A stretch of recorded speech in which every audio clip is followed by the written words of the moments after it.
রাসূল আকরাম সাল্লাল্লাহু আলাইহি ওয়াসাল্লামের কন্যা, নবীজির কলিজার টুকরা, নয়নের মণি, আল্লাহু আকবার, বেহেশতি মহিলাদের সরদার হযরতে ফাতেমাতুজ জোহরা রাদিয়াল্লাহু আনহা ইন্তেকালের সময় যোহরের নামাজের পরে, আল্লাহু আকবার, কয়দিন পর্যন্ত ফাতেমা জ্বরে আক্রান্ত ছিলেন। যেদিন ইন্তেকাল হইবেন রোজা ছিল, রোজা ছিল ফাতেমা। আল্লাহু আকবার। আগের রাত্রে নবীজিকে স্বপ্ন দেখছে, নবীজিকে স্বপ্নের মধ্যে দেখছে গভীর রাত্রে মুহাম্মদুর রাসূলুল্লাহ সাল্লাল্লাহু আলাইহি ওয়াসাল্লাম ফাতেমার ঘরে ঢুকি অন্ধকারের মধ্যে কি যেন তালাশ করে। ফাতেমা স্বপ্নের ভিতরে নবীজিকে জিজ্ঞাসা করে, আব্বা, এই অন্ধকারের ভিতরে আপনি কাকে তালাশ করেন, কি তালাশ করেন? নবীজি কয়, মা, তোমাকে তালাশ করতেছি একটা সংবাদ দেওয়ার জন্য। ফাতেমায় কয়, আব্বা, কি সংবাদ? এগুলা সব স্বপ্নের মধ্যে হইতে আছে। ফাতেমায় কয়, আব্বা, কি সংবাদ? মুহাম্মদুর রাসূলুল্লাহ সাল্লাল্লাহু আলাইহি ওয়াসাল্লাম স্বপ্নের মধ্যে ফাতেমারে কয়, ও মা, আগামী দিন তো রোজা, তুমি তো রোজা রাখবা আগামী দিন, সেহরি করবা আলীর সাথে, তোমার স্বামীর সাথে, স্বামীর দস্তরখানে। কিন্তু আগামী দিনের রোজা শেষে ইফতার করবা আব্বাজানের সাথে জান্নাতের দস্তরখানে। আমার বেরা দুস্তাবাব, স্বপ্ন দেখি ঘুম ভাঙিয়ে গেছে। হযরতে ফাতেমা রাদিয়াল্লাহু আনহা বিচলিত হইয়া গেছেন, এটা কি দেখলাম? যথা সময়ে সেহরির সময় হয়েছে। হযরতে আলী রাদিয়াল্লাহু আনহু ঘুম থেকে উঠছেন, স্বামী স্ত্রী দুজনে সেহরি করছেন। কিন্তু ফাতেমা আলীর স্বপ্নের কথা কয় না, কারণ এই স্বপ্নের কথা কইলে আলীর সেহরি খাওয়া আর হবে না, এটা ফাতেমা বুঝে, এই জন্য কয় না। দুজনে সেহরি খাইছে। সেহরি খাওয়ার পরে হযরতে আলী রাদিয়াল্লাহু আনহু মসজিদে চলে গেছেন ফজরের নামাজ পড়ার জন্য। ফাতেমা রাদিয়াল্লাহু আনহা ঘরের কোনায় যায় নামাজ বিছাইয়া ফজরের নামাজ পড়ছেন। ফজরের নামাজ পড়ি নামাজের মুসল্লা থেকে উঠি রান্নাঘরে ঢুকছেন। রান্নাঘরে যাই একসাথে কয়েকটা কাম শুরু করছে। এক নম্বর, হাসান হুসাইন রাদিয়াল্লাহু আনহুমা, ছোট্ট ছোট্ট দুই শিশু বাচ্চা, এই দুজনের পরিধেয় যত কাপড় চোপড় ছিল সবগুলারে একটা বালতির মধ্যে ভিজাইছে ধোয়ার জন্য। ও বেরা দোস্ত আবাব, চুলার ভিতরে আগুন জ্বালাইছে, বড় একটা হান্ডির মধ্যে পানি দিয়া এই পানি গরম করতে আছে আগুনের উপর। অন্যদিকে বড় একটা ডিশের মধ্যে বেশি পরিমাণে কতগুলা আটারে পানি দিয়া গুলি খামির বানাইতেছে রুটি বানানোর জন্য। এই মুহূর্তে হযরতে আলী রাদিয়াল্লাহু আনহু মসজিদের থেকে আসছে, আসি ঘরে ঢুকছে। ঘরে ঢুকি দেখে ফাতেমার নামাজের মুসল্লা খালি, নামাজের মুসল্লায় ফাতেমা নাই। হযরতে আলী আশ্চর্য হইয়া গেছেন, ব্যাপারটা কি?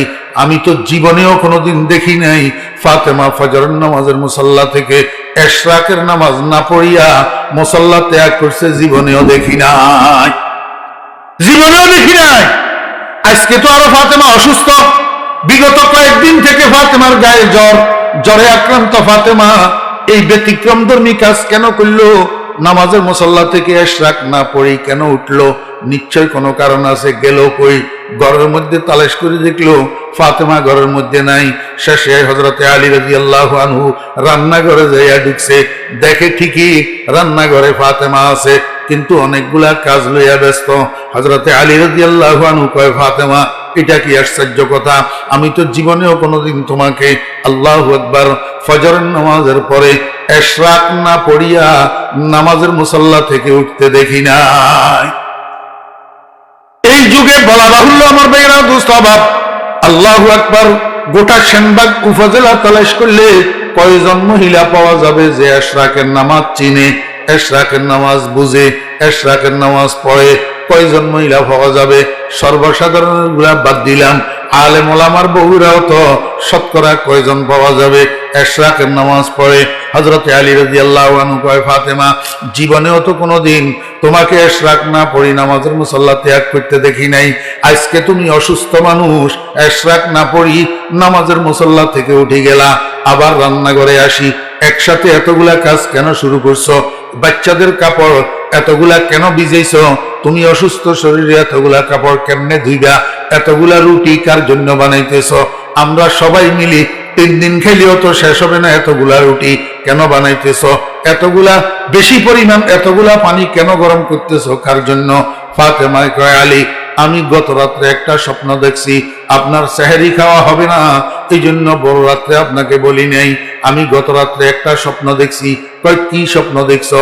কয় আমি স্বপ্ন দেখছি আমার আব্বাজান আল্লাহু আকবার আমার ঘরের মধ্যে অন্ধকারের ভিতরে আসি হাঁটে। আমি জিজ্ঞেস করলাম, আব্বা এই অন্ধকারে আপনি কাকে তালাশ করেন? আব্বাজান কয়, ফাতেমা তোমারে তালাশ করতেছি একটা সংবাদ দেওয়ার জন্য। সংবাদটা হইল আগামী দিন তো রোজার একবার রোজার দিন, তবে সেহরি করিবা তোমার স্বামীর সাথে, আর রোজা শেষে ইফতার করিবা আব্বাজানের সাথে জান্নাতের দস্তরখানে। আব্বাজান এই কথা আমাকে স্বপ্নের মধ্যে বলি চলে গেছে। হযরতে আলী রাদিয়াল্লাহু আনহু এই স্বপ্ন শোনার সাথে সাথে চিৎকার মারি কান্না শুরু করছে, কারণ আলীর আর বুঝতে বাকি নাই যে ফাতেমার খাব রুইয়ায়ে শয়তানি হইতে পারে না, ফাতেমার খাব রুইয়ায়ে রহমানি, এটা আল্লাহর পক্ষ থেকে দেখানো খাব, এবং মুহাম্মদুর রাসূলুল্লাহ সাল্লাল্লাহু আলাইহি ওয়াসাল্লামের আকৃতি শয়তানে ধারণ করতে পারে না। বিদায় নবীজি ফাতেমার ঘরে আসি নবীজিকে বলছেন এই কথাটা একটা সত্য, আগামী দিন ফাতেমার ইন্তেকাল হয়ে যাবে।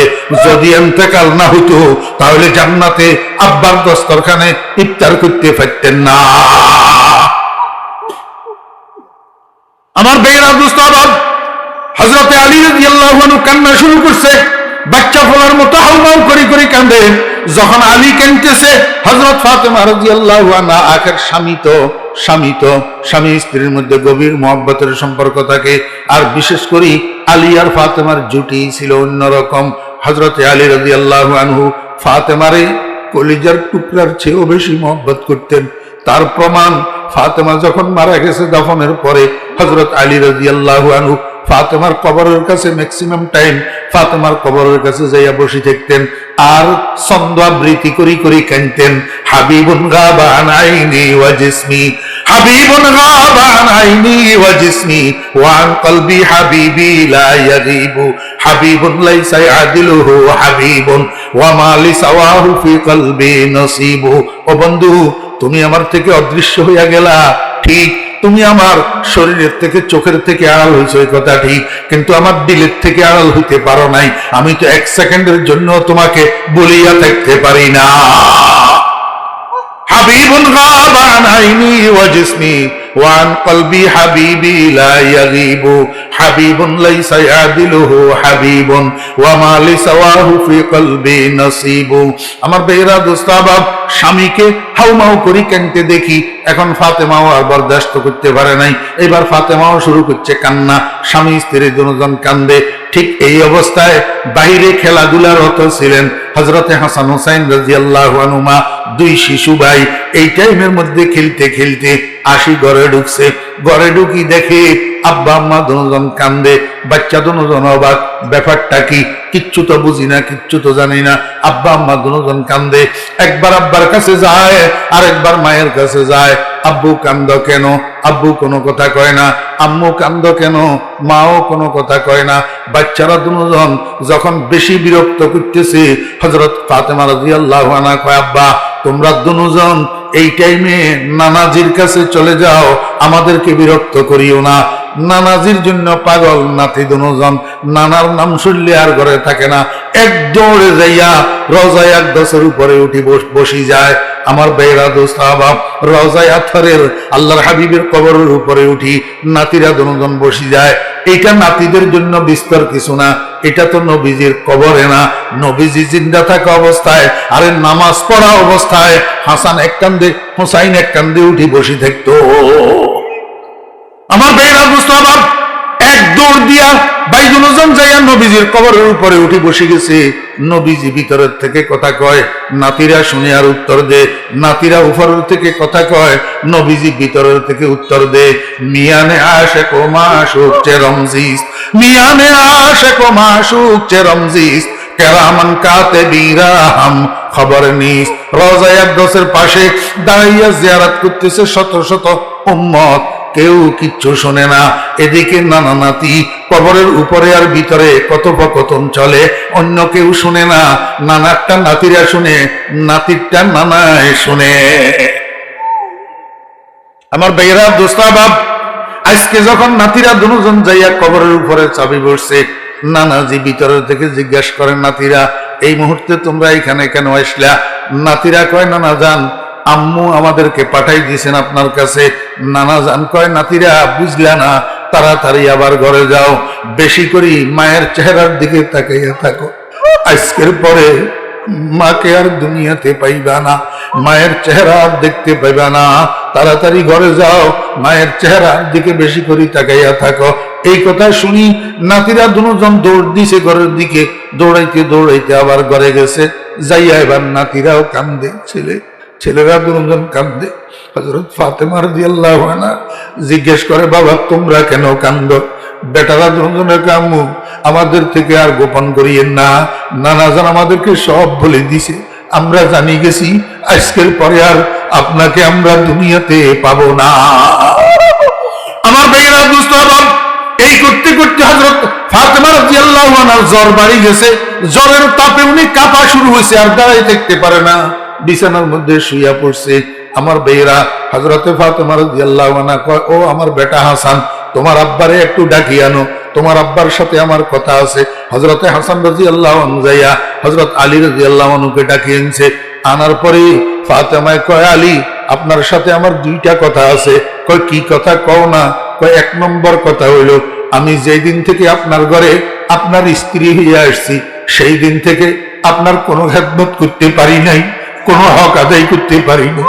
আল্লাহর ওয়াস্তে এই কারণে যদি আপনি কিয়ামতের ময়দানে আমার বিরুদ্ধে আল্লাহর আদালতে মামলা করেন, তো আমি কন্যার কারণে আমার আব্বা রাহমাতুল লিল আলামিন কোটি কোটি মানুষের সামনে শর্মিন্দা হবে। আমি চাই না আমি সন্তানের কারণে আমার আব্বা কিয়ামতের ময়দানে শর্মিন্দা হোক। আপনার হাত ধরি আপনি আমাকে জিন্দা থাকতে একটু মাফ করে দিলেন কিনা বলেন না? আমার ভাইয়েরা মুস্তাফা হযরত আলী রাদিয়াল্লাহু আনহু গপ করে ফাতেমার হাত ধরছে। ফাতেমার হাত ধরে কয়, ফাতেমা তুমি এটা কি কইলা? যেদিন থেকে আল্লাহু আকবার আমি তোমাকে আমার স্ত্রী বানাইয়া ঘরে উঠেছি, আমি তো কোনোভাবেই তোমার উপযুক্ত ছিলাম না। তুমি তো রহমতুল লিল আলামিনের কন্যা, তুমি তো দোজাহানের সম্রাটের মেয়ে, আমি কোনোভাবেই তোমার উপযুক্ত ছিলাম না। তোমার আব্বা দয়া করি মায়া করি আমার হাতে তোমারে উঠাইয়া দিছে।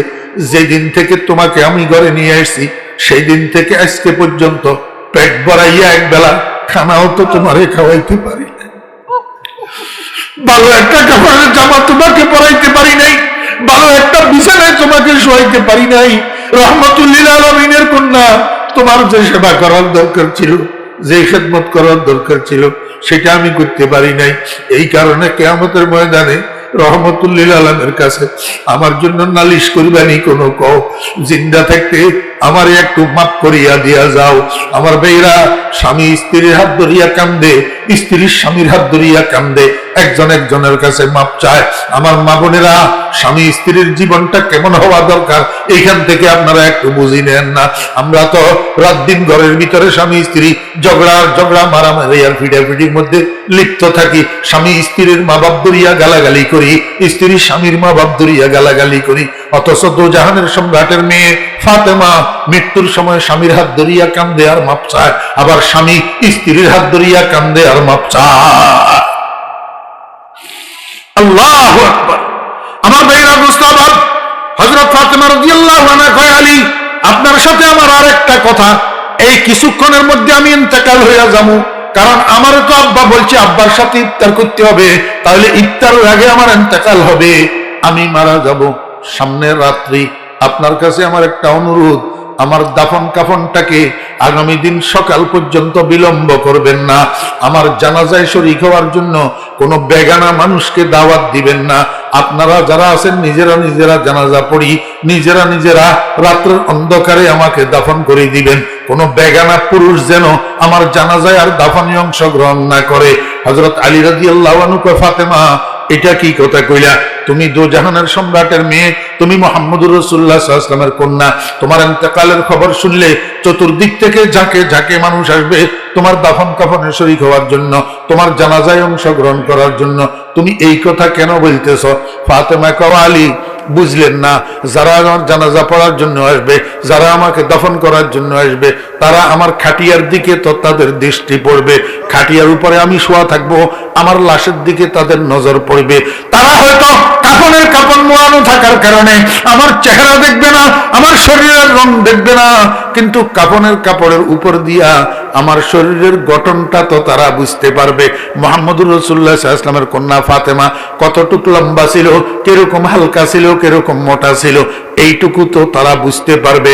আমার শরীরের উপরে এতটুকু দৃষ্টি পড়া আর এতটুকু খেয়াল করা, এটাকেও আমি পর্দার লঙ্ঘন মনে করি।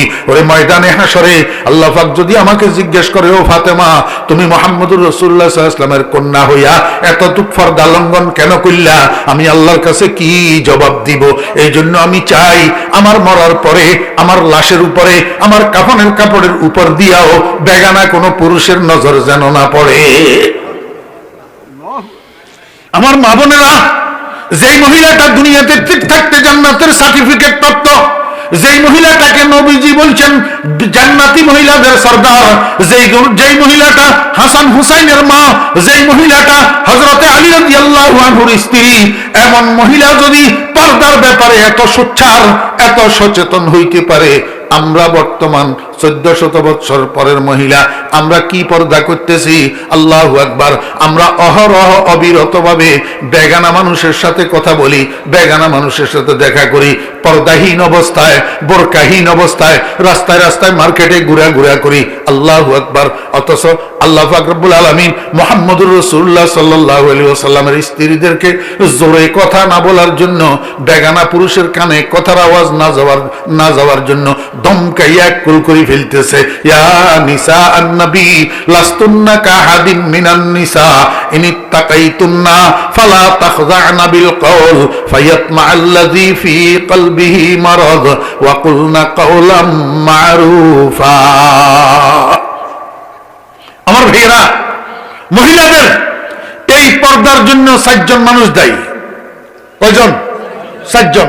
1 নম্বরে বাপ, 2 নম্বরে ভাই, 3 নম্বরে ছেলে, 3 নম্বরে স্বামী, 4 নম্বরে ছেলে। বলেন না আমার মুখে মুখে, 1 নম্বরে বাপ, 1 নম্বরে বাপ। বাপ মরে গেছে, মহিলার অভিভাবক হইছে ভাই। 3 নম্বরে স্বামী, 4 নম্বরে স্বামী মরে গেছে, মহিলার অভিভাবক হলো ছেলে। আমার ভাইরা, দোস্ত আবাব, একজন মহিলা কেন পর্দা করে না, একজন মহিলা কেন পর্দা বুঝে না, একজন মহিলা কেন পর্দা শিখলো না? এটার জন্য প্রথমত বাপ দায়ী। বাপের হাতের উপর আল্লাহু আকবার। একটা মেয়ে 10 বছর জীবন পার করার পরে আস্তে আস্তে যৌবনে পদার্পণ করছে, আস্তে আস্তে শরীর বেড়ছে। এই সময়ের মধ্যে বাপে তারে পর্দা শিখায় নাই, এই সময়ের মধ্যে বাপে তারে বোরকা চিনায় নাই, এই সময়ের মধ্যে এগানা বেগানা বাপে তারে বুঝাই নাই। এই কারণে মেয়েটা পর্দাহীন হইছে। যখন বাপের বাড়ি থেকে আল্লাহু আকবার বাপ মারা গেছে, এবার বড় ভাই হইছে গার্জিয়ান। বড় ভাইও তারে পর্দার কথা বলে নাই, বড় ভাইও তারে বোরকার কথা বলে নাই, বড় ভাইও তারে এগানা বেগানা চিনাই নাই। এবার কিছুদিন পরে বিয়ে হইছে, স্বামী হইছে তার অভিভাবক, স্বামীও তারে পর্দার কথা বলে নাই, স্বামীও তারে বোরকা চিনাই নাই, স্বামীও তারে রাস্তায় উলঙ্গ ঘুরা যাবে না এই কথা বলে নাই। কিছুদিন পরে স্বামী মারা গেছে, এবার মার দায়িত্ব গেছে ছেলের কাঁধের উপর। ছেলে হইছে সংসারের কর্তা, এই ছেলেও কোনোদিন মারে পর্দার কথা বলে নাই। আল্লাহর হাবিব জনাবে মুহাম্মদুর রাসূলুল্লাহ সাল্লাল্লাহু আলাইহি ওয়াসাল্লাম এই পর্দাহীন মহিলারা কিয়ামতের ময়দানে আল্লাহ পাকের আদালতে যখন দোষী সাব্যস্ত হবে, আল্লাহ পাক যখন জিজ্ঞেস করবে, ও মহিলা পর্দা কেন করলি না, পর্দা কেন করলি না, পর্দার হুকুম কেন মানলি না?